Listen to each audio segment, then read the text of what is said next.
नमस्ते मित्रों।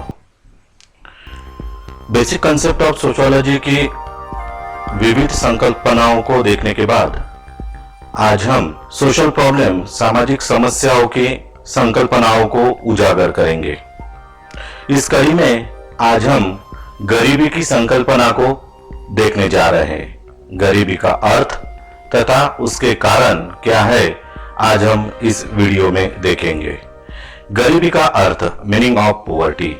गरीबी उस समस्या को कहते हैं जिसमें व्यक्ति अपने जीवन की मूलभूत आवश्यकताएं यथा रोटी, कपड़ा और मकान को पूरा करने में असमर्थ होता है।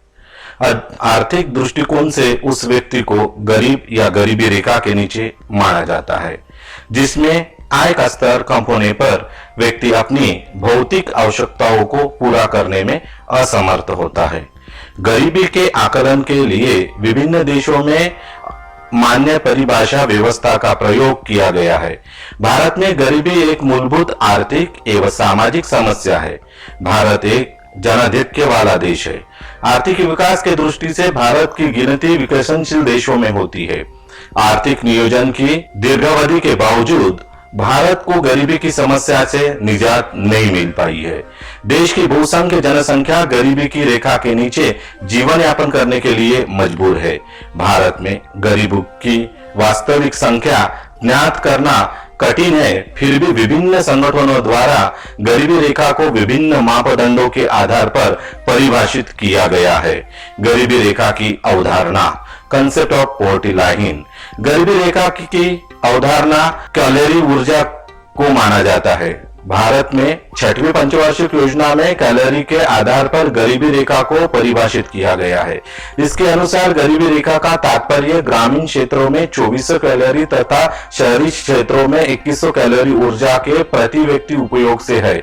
व्यय के आधार पर गरीबी रेखा 7वीं पंचवार्षिक योजना में गरीबी रेखा 1984-85 की कीमतों पर प्रति परिवार प्रति वर्ष 6400 रुपए का व्यय माना गया है।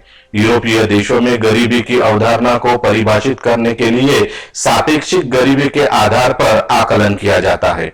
उदाहरणार्थ, किसी व्यक्ति की आय राष्ट्रीय औसत आय के 60% है तो उस व्यक्ति को गरीबी रेखा के नीचे माना जा सकता है। औसत आय का आकलन विभिन्न मानदंडों से किया जा सकता है। योजना आयोग ने 2004-05 में 27.5% गरीबी मानते हुए योजनाएं बनाई। इसी अवधि में विशेषज्ञ समूहों का गठन किया गया, जिसमें पाया गया कि गरीबी तो इससे कहीं ज्यादा 37.2% थी। इसका अर्थ है कि मात्र आंकड़ों के दाएं बाएं करने से ही 100 मिलियन लोग गरीबी रेखा में शुमार हो जाते हैं। राष्ट्रीय नमूना सर्वेक्षण संगठन। राष्ट्रीय नमूना सर्वेक्षण संगठन ने अपना 8वां सर्वेक्षण प्रतिवेदन 20 जून 2013 को जारी किया। रिपोर्ट के अनुसार देश के ग्रामीण इलाकों में इससे निर्धन लोग औसतन मात्र 17 रुपए प्रतिदिन और शहरों में सबसे निर्धन लोग 23 रुपए प्रतिदिन के जीवन यापन करते हैं। 68वें सर्वेक्षण रिपोर्ट की अवधि जुलाई 2011 से जून 2012 तक थी। ये सर्वेक्षण ग्रामीण इलाकों में 74.96%, गांव और शहरों में 52.63% इलाकों के नमूने पर आधारित है। अखिल भारतीय स्तर पर औसतन प्रति व्यक्ति मासिक खर्च ग्रामीण इलाकों में करीब 14.30 रुपए जबकि शहरी इलाकों में 26.30 रुपए रहा। राष्ट्रीय नमूना सर्वेक्षण संगठन ने ये इस प्रकार से शहरी इलाकों में औसतन प्रति व्यक्ति मासिक खर्च ग्रामीण इलाकों के मुकाबले लगभग प्रतिशत अधिक रहा है। ग्रामीण भारत में वित्त वर्ष 2011-12 के दौरान खाद्य पर आय पर औसतन 52.9% खर्च किया गया, जिसमें मोटे अनाज पर 10.8%, दूध और दूध से बने उत्पादनों पर 8%, पेय पर 7.9% और सब्जियों पर 6.6% भाग शामिल है। भारत में जनवरी 2012 में करीब 1.4 करोड़ लोगों को नौकरी मिली। रोजगार प्राप्त करने वाले लोगों की यह संख्या वर्ष 2010 से इसी माह के तुलना में 3% अधिक है। राष्ट्रीय नमूना सर्वेक्षण कार्यालय द्वारा जारी किए गए विज्ञापन के मुताबिक अखिल भारतीय स्तर पर राष्ट्रीय नमूना सर्वेक्षण संगठन के संघर्ष दौर में सर्वेक्षण में जनवरी 2012 तक बढ़कर 47.29 करोड़ पर पहुंच गई। भारत में गरीबी के कारण स्वतंत्रता से लेकर आज तक गरीबी भारत की मुख्य समस्या बनी हुई है। योजनाबद्ध विकास के 6 दशक और पंचवार्षिक योजनाओं में गरीबी उन्मूलन को प्रमुख लक्ष्यों में सम्मिलित किया जाने के बावजूद भी गरीबी से उबरना विकास की योजना पर एक प्रश्न चिन्ह है। भारत में गरीबी के लिए अनेक कारण उत्तरदायी है, जिसमें से निम्नलिखित कुछ: योजनाओं के कारगर क्रियान्वयन का अभाव। भारत में योजनाओं के कारगर क्रियान्वयन का अभाव गरीबी का मुख्य कारण है। स्वतंत्रता के बाद गरीबों के उत्थान के लिए खूब योजनाएं बनी। आज भी गरीब उन्मूलन के नाम पर कई योजनाओं की घोषणा होती है। वर्तमान में गरीबों के नाम पर अनेक योजनाएं क्रियान्वयन में है, किंतु गरीबों की समस्या जस की तस है। विगत वर्षों में गरीबी उन्मूलन की योजनाओं पर करोड़ों रुपए पानी की तरह बहा दिए गए। गरीबी उन्मूलन की योजनाओं में भ्रष्टाचार बड़े पैमाने पर है। गरीबों के लिए बनी योजनाओं का पूरी जानकारी गरीबों को नहीं है। गरीबों के लिए बनी योजनाओं में आवंटित राशि जरूरतमंदों तक मात्र कम मात्रा में पहुंचती है। आज गरीबों के उत्थान के लिए नई योजनाओं की अधिक आवश्यकता नहीं है। योजनाएं तो पहले से ढेर सारी संख्या में है, बस आवश्यकता गरीबी उन्मूलन की योजनाओं के कारगर क्रियान्वयन की है। धीमी विकास गति। गरीबी उन्मूलन के लिए आर्थिक विकास जरूरी है। भारत में आर्थिक विकास की दृष्टि से कई वर्षों तक पिछड़े रहने के कारण गरीबी की समस्या दूर नहीं हो सकी है। योजनाबद्ध विकास की दीर्घावधि के बावजूद 1950 से 1980 के बीच 3.5% आर्थिक विकास वृद्धि विश्व में हिंदू विकास दर के नाम से चर्चित है। वर्तमान में भी भारत विकसनशील देश है। आर्थिक विकास में उच्चारण की प्रवृत्ति देखने को मिलती है। खाड़ी युद्ध के दौरान आर्थिक विकास की दर अत्यधिक गिरी हुई है। आर्थिक विकास की ऊंची दर अर्जित नहीं कर पाने के कारण गरीबी की समस्या ज्वलंत बनी हुई है। जनाधिक्य तीव्रता से बढ़ रही जनसंख्या गरीबी का बड़ा कारण है। विकराल जनसंख्या के सामने अतः प्राकृतिक संपदा सीमित नजर आने लगी है। भारत में 1 अरब से अधिक जनसंख्या के साथ नहीं सहस्त्राब्दी में प्रवेश किया है। जनसंख्या की वर्तमान वृद्धि दर यदि भविष्य में भी बनी रहती है तो अगले वर्ष में भारत जनसंख्या के मामले में चीन को पीछे छोड़ सकता है। जनसंख्या वृद्धि दर के साथ रोजगार के अवसर नहीं बढ़ रहे, नतीजा गरीबी की समस्या मुखर बनी हुई है। आर्थिक विषमता बढ़ी। आर्थिक विषमता गरीबी का बड़ा कारण है। भारत में आर्थिक प्रगति के साथ आर्थिक विषमता भी बढ़ी है। विगत वर्षों में धनिक और गरीब के बीच की खाई तीव्रता से बढ़ी है। धनिक हुए हैं तथा गरीब की स्थिति जैसे कि तैसी है। आर्थिक उदारीकरण के प्राप्त होने के बाद आर्थिक विषमता की स्थिति विकट हुई है। योजनाबद्ध विकास और आर्थिक उदारीकरण में आर्थिक विषमता के बढ़ने के कारण शहरों और गांवों में गरीबों की दशा में सुधार देखने को कम ही मिलता है। भूखी निर्माण की धीमी गति। वित्तीय संसाधनों के अभाव के साथ पूंजी निर्माण की गति धीमी है। पूंजी निर्माण के कम होने के कारण औद्योगिक विकास की गति तेज नहीं हो सकी। औद्योगिक विकास की दर ऊंची नहीं होने के कारण लोगों को रोजगार के अधिक अवसर मुहैया नहीं हो सके। रोजगार सृजन के अभाव में गरीबी की समस्या विकट बन गई है। प्राकृतिक आपदा और अकाल योजनाबद्ध विकास के 6 दशक बाद तक भारतीय कृषि की मानसून पर निर्भरता बनी हुई है। मानसून की अनिश्चितता के कारण कृषि उत्पादन में उच्चवन की प्रवृत्ति बैज है।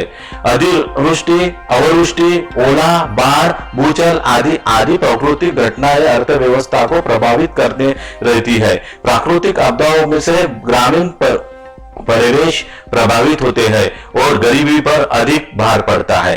बेरोजगारी। स्वतंत्रता के लेकर आज तक बेरोजगारी प्रमुख आर्थिक समस्या बनी हुई है। देशवासियों को जनसंख्या वृद्धि के अनुपात के अनुसार रोजगार के अवसर मुहैया नहीं हो सके।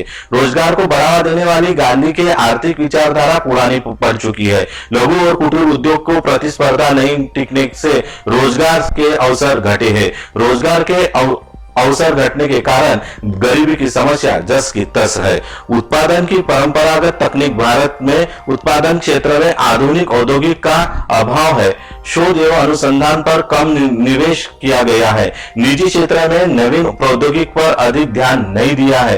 पुरानी तकनीक के कारण में लेने के कारण भारतीय उत्पादन अंतर्राष्ट्रीय बाजार में प्रतिस्पर्धा का सामना नहीं कर सके। योजनाबद्ध विकास के दौर में विदेशी मुद्रा भांडवल के नहीं बढ़ पाने के कारण औद्योगिक विकास तीव्र गति से नहीं बढ़ पाया। नतीजा देश में गरीबी की समस्या बनी हुई है। भारत में गरीबी निवारण के प्रयास। भारत में गरीबी की विकट समस्या को दृष्टिगत रखते हुए केंद्र सरकार स्वतंत्रता के प्रारंभिक वर्षों से ही गरीबी निवारण के लिए प्रयासरत है। पंचवार्षिक योजनाओं में गरीबी प्रमुख प्राथमिकताओं में सम्मिलित किया गया है। पांचवी पंचवर्षीय योजना में गरीबी हटाओ नारे को प्रमुख प्राथमिकता में सम्मिलित किया गया। योजनाबद्ध विकास में गरीबों के लिए बनी योजनाओं पर भारी भरकम पूंजी निवेश किया गई है, जिसके फलस्वरूप विगत वर्षों में गरीबी में निरंतर गिरावट हुई है। फिर भी निर्धन लोगों की कुल संख्या जनसंख्या वृद्धि हो जाने के कारण यही स्थिर बनी हुई है। आर्थिक वृद्धि के कारण रोजगार के अवसर बढ़ने से गरीबी को कम करने में मदद मिलती है। आर्थिक विकास के अलावा लोगों के जीवन स्तर को ऊपर उठाने के लिए बुनियादी सेवाओं की व्यवस्था के लिए सरकारी हस्तक्षेप की आवश्यकता होती है। स्वयं रोजगार और मजदूर रोजगार दोनों के सृजन के लिए विशेष रूप से बनाए गए गरीबी रोधी कार्यक्रम पुनर्रचित एवं संरक्षित किए गए हैं, ताकि इस कार्यक्रम को अधिक कारगर बनाया जा सके। भारत में ग्रामीण और शहरी क्षेत्रों में क्रियान्वित किए जा रहे गरीबी उन्मूलन प्रमुख कार्यक्रम इस प्रकार है। जवाहर ग्रामीण समृद्धि योजना, स्वर्ण जयंती ग्राम स्वरोजगार योजना, राष्ट्रीय सामाजिक सहायता कार्यक्रम, रोजगार आश्वासन योजना, प्रधानमंत्री ग्रामोदय योजना, स्वर्ण जयंती शहरी रोजगार योजना, बंधुआ मजदूर, 20 सूत्रीय कार्यक्रम, संपूर्ण ग्रामीण रोजगार योजना, अंबेडकर आवास योजना। गरीबी उन्मूलन की उपलब्धियां। भारत में स्वतंत्रता के प्रारंभिक वर्ष से ही केंद्र सरकार के द्वारा गरीबों की दशा को सुधारने का प्रयास किया जाता रहा है।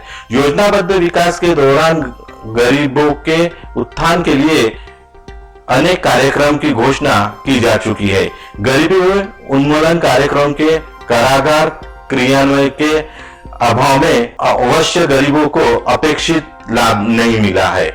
गरीबी उन्मूलन कार्यक्रमों को परिणाम स्वरूप गरीबी 1993-94 में 36% से घटकर 2004-05 में 26.1% रह गई थी तथा विगत वर्ष में गरीबी उन्मूलन कार्यक्रम तथा महात्मा गांधी राष्ट्रीय रोजगार गारंटी योजना के माध्यम से इसमें लगातार गिरावट आ रही है। धन्यवाद।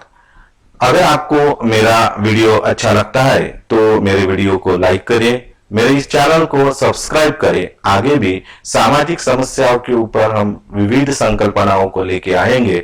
धन्यवाद।